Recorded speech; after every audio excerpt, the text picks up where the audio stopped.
That's cute.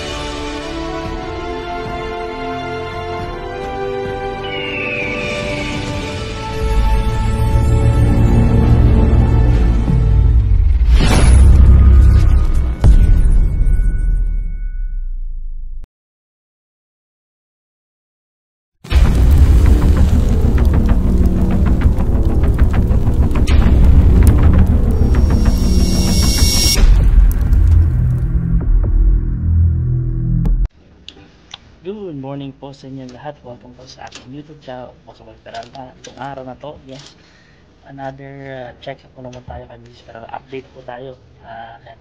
Si Mrs. Peralta. Hi, Mami. Hello.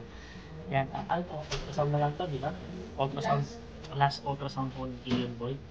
Ang gagawin natin. At baka pala rin tayo. May lagyan natin sa panlain natin sa video. Yung mismo ultrasound siya ni Miss Peralta at makikita natin yung heartbeat, gano'n niya at gano'n lumalaki yung bata. Yan, samahan nyo kami. Nagtanggal na ang ating sexing buntis. Yan ang sexing buntis natin. Sexing buntis. At ang ating mga matay ng muna dahil sa allergy. Yan, ang lalaki oh. Shoutout para sa kumakain mga crispy pata. Ayun, pata. Pata, crispy pata. Ang laki, ang laki. Pata. So, samahan nyo kami sa ating doctor appointment. Last na appointment po ni Miss Peralta. At siya na makita natin yung ultrasound maigi. So, samahan tayo. Yan, naghihintay na lang si Miss Peralta. Yan, ultrasound po. Yan, akala po natin check up lang ang mangyayari. Pero there's something happen po ngayon.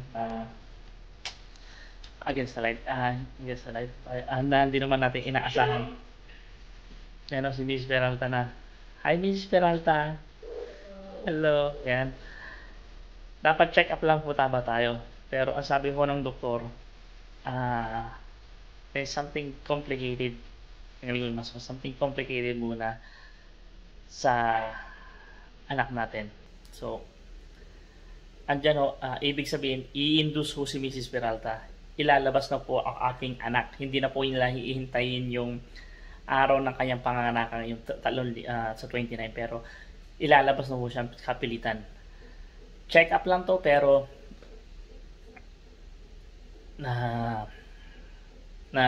sabi na bigla ilalabas yung bata. Normal ho yun, dahil ganoon din muna nangyari sa aming pangalong anak. Healthy naman siya.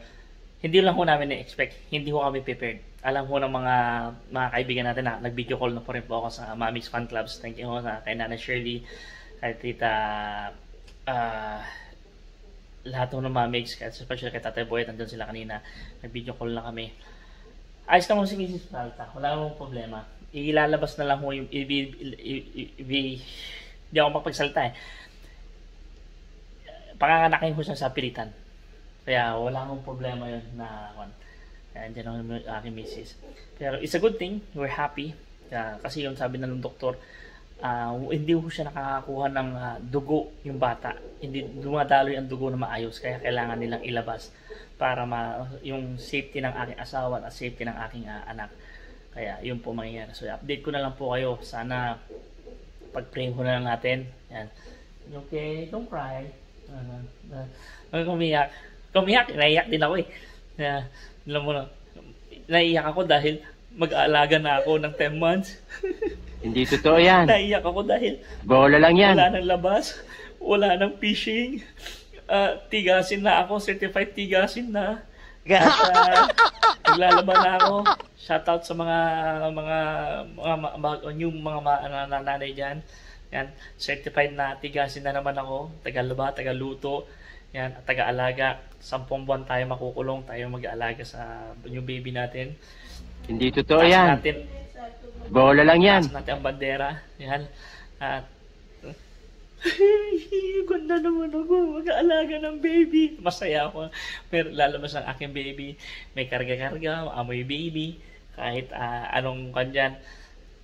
Masaya ako. Yan o, si Mrs. Ron, masaya rin siya. Tinor Joyce lang ho to, pero biglaan lang. Pero dapat yung recommend ng doktor, sunduin natin na yan. Dalawa masama, healthy ho ang dalawa kong anak ko at saka mag-ina ko.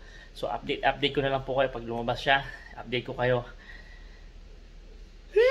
Lalaban na naman. Sige na po. May sinasa po, boss. Pupunta na ako. Parating na ako. 10 months na ako magkukulong. Wala nang inuman. Wala nang lahat. Parang Nogi, parang Johnny. Pan na. Sige na po. Yan, it's already 9:46 in the evening. Ayan ho, ayan si Mrs. Peralta. At binirake na ho nila yung water break o bahaya ng tubig ng bata. At i-induce na ho siya. Malapit na ho, it's almost kanina alas 10 ng umaga kami nandito. Hanggang ngayon, alas 10 na ng gabi. Yan. Pero ang ginawa ko ng doktor, may nurse at may doktor, every time na may ginagawa sila, sinasabi naman po kayo, binasag na po yung tubigan ng bahay ng bata. Yan. Inihintay na lang po natin ang ating pang-apat na baby, si Kiyon Boy, na lumabas at makita na sa mundo. Excited na rin po ako. Pagod, gutom, halo-halo ng emosyon namin mag-asawa, stress, naman, pero masaya. At normal home si Mrs. Peralta, huwag kayong magalala. Nag-live na rin po tayo sa Facebook Live at sana mga kaibigan natin, nag-hi na rin tayo. Yan. You okay, mami? You good? Yeah, excited din po ako makita yung aking anak na. Pag-pray po lang natin at i-update ko kayo mamaya.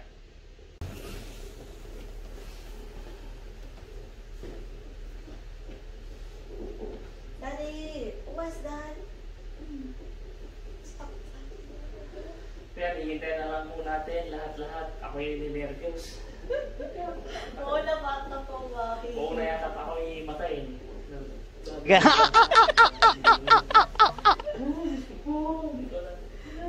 Labas na, baby. Labas na.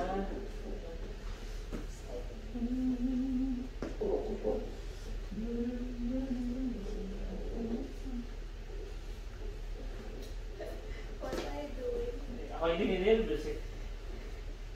Kape ka pa kasi ah. Kape pa mo. Kung gusto mo, may gagawin ako. Ano? Para matuwa ka lang. Nakakampa ako sa'yo. Gusto mo? Ano?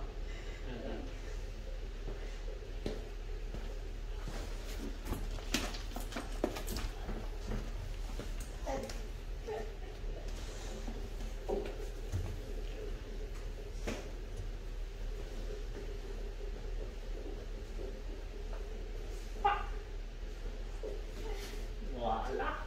Yung bagyo ni si Peralta. Kanina umaga nakaganito ako.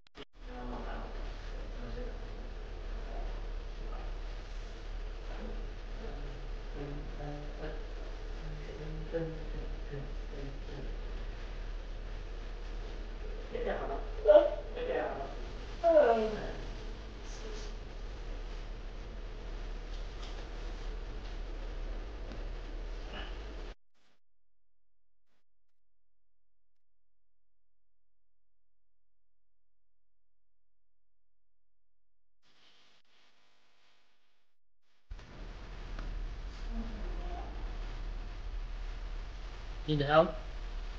You good?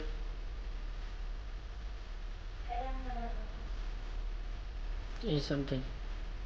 Yan, si Mrs. Peralta. Nakaupo lang ako tayo at basag na ho yung kanyang palatubigan o kaya yung, how you call it in English?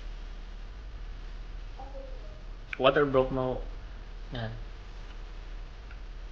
Basag na yung kanyang tubigan. Ako nasa sulok lang ako para hindi ako makan. Hindi ko na ano gagawin ko. Yan, panoorin natin para mas may sikat sa anong gusto mong gawin ko? Ha? Anong naurasan ko namin? Yan. Yan, tignan natin anong magagawa.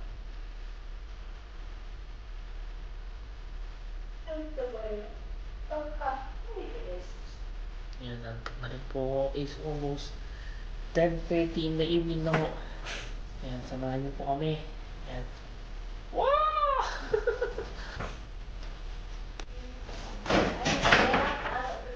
My mom's curveball. So you're still coming? Yeah.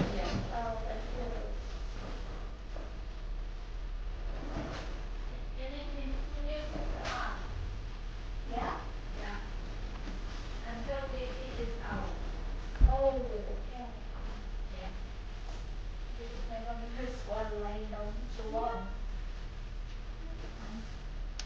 The construction is 5 minutes. It depends. Sometimes 2 to 5. But you feel more? It's starting to be painful or no pain yet? This pain, really pain also fast. If I don't feel anything.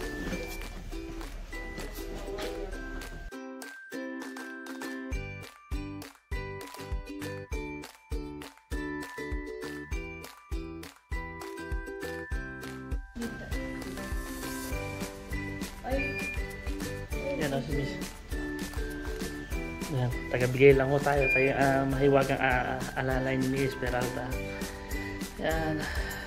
Tagal. Yan na. It's almost guys, 11 na ng gabi. Kanina pa tayo dito. Yan, kanina pa tayo dito po. At yan, nakikita nyo. It's almost 11 in the evening. Nandito tayo kaninang alas 10 ng umaga. Mag alas 11 na ho. Ito. At ito yung ating pasyente. Ma'am, overstaying muna ho kayo. Kanina pa kayong alas 10 ng umaga. Alam niyo naman may bayad yan ha. Kaya naman ma'am, talaga overstaying na po kayo ha. Kailangan ho niyo magbayad.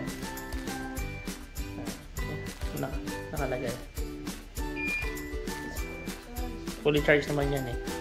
Ano, space talaga. Ano nararamdaman mo? Masaya ka ba? Malungkot? O ano? Gutom? Excited na ano? Ako kanina pa ako, hindi ko maintindihan. Gutom, pagod, excited. Hindi ko alam, hindi ko nga, sabihin ko sa inyo to, hindi, umpisa ko kami dito sa hospital. Pasintabi ho sa mga kumakain dyan o kaya mga, hindi pa po ako umihi Hindi pa po umihi. Hindi ko alam yung parang yung kaba, nervyos, lahat-lahat nandito na. Hindi ko naisip na yun para pumunta sa kubeta dahil iniisip ko si Mrs. Peralta. Yan, nakita niyo aking mata, pagod na rin po ako. Haggard na rin po tayo. Sira na ang beauty ng iyong lola. God darling. Ayan o, kaya sasamahan natin. Ayan, so update ko kayo.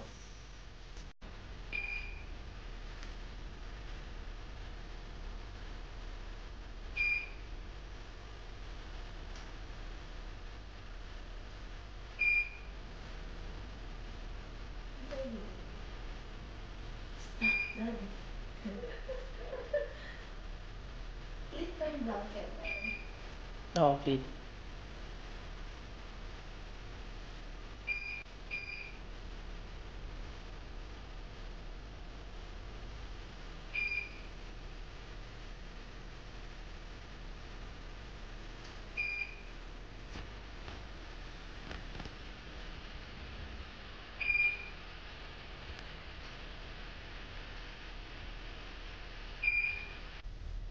Yan, kausap ko si paring Nogi Hunter at si Tita Cherry. Mami Pantalo, yan sila, kausap ko sila. Yan pare, kaya Tita, yan, kausap ko sila. Update update tayo every time. At tinatawagan din po ako every nagusto rin anong balita nangyayari kay Miss Peralta. Yan. Pare, message ko muna sa mga viewers. Pare Nogi. Message, baka may gusto kong message. Ano ba? Si nanay? Hindi, sa viewers natin. Ayan, sa vlog ka ngayon. Ano po, sa mga viewers namin, supportan mo natin si Kumari, ako na isa rin nung kami.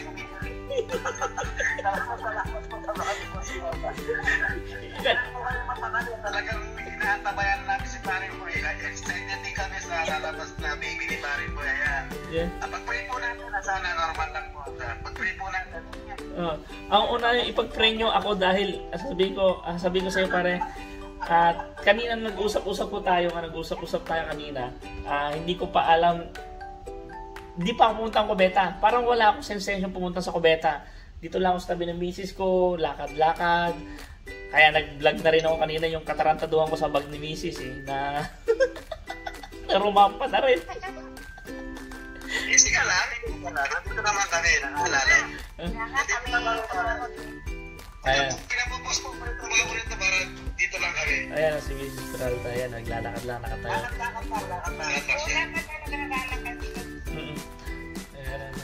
Baliktad kami, nung mga anak ako, pinigilan ko pa kasi yung doktora ko wala.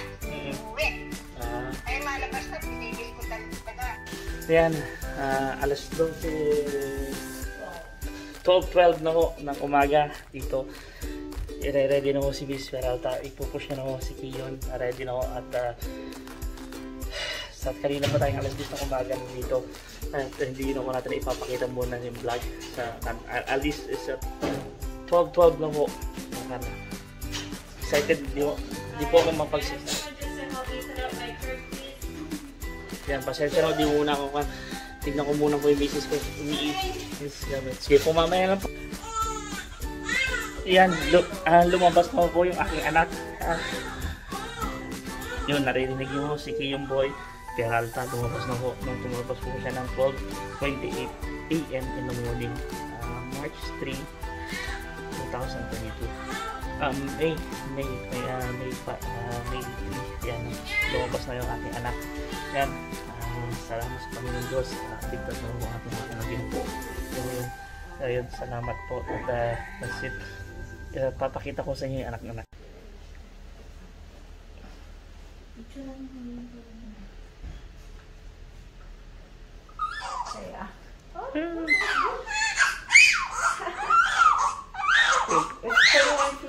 Yeah, it's a good. Yeah. This is not the official way. It's just to let us know where we're bringing baby. Yeah. We're sitting away baby on the other side. Yeah.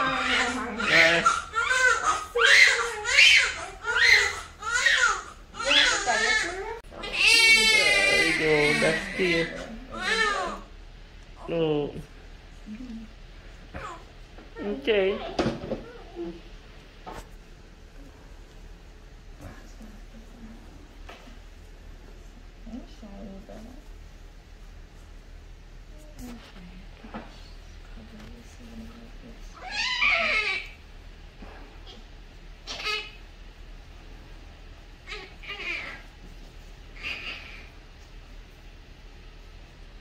Yan. Maraming salamat po sa mga taong nagdasal ng suporta lahat. Paring Nogi pa rin yan. Mami Fan Club, Team Eagle Family. Yan, lahat mga kapwa-vloggers natin. Thank you so much po na nagbigay ng congratulations. Thank you so much. Yan, tapos na po. Lumabas na po ang aking anak. Walang tuwa't ligaya na masasabi ko po. Yan, si Miss Peralta lumabas po siya ng 12:28 AM May 5 May 3 di pasensya na May 3 2022 Kiyong Boy Rino. Yan po, andyan po siya, nakikita nyo. Nagpapakal lang si Mrs. Peralta, nagbe-breastfeed. Yan, wala po akong masabi sa tuwa. New beginning, magiging back to kata pero masaya. So hanggang dito na lang po ating vlogs. Maraming salamat po sa pagkasakay mag-ina. Ayos na po. Nakaluwag na po ako ng lubusan. Thank you so much po. So sabi ko sa inyo, libre lang po ang mangarap. Magharap po kayo ng tama, tiyaga, tiwala sa sarili. Yan, ang aking pamilya. Ito po ang ko. So hanggang dito na po. Kita po tayo sa next vlog. At abangan natin paano lumaki ang aking anak. Malaki ko na tama at may takot sa Diyos. So dito na po. Paalam po. Bye-bye.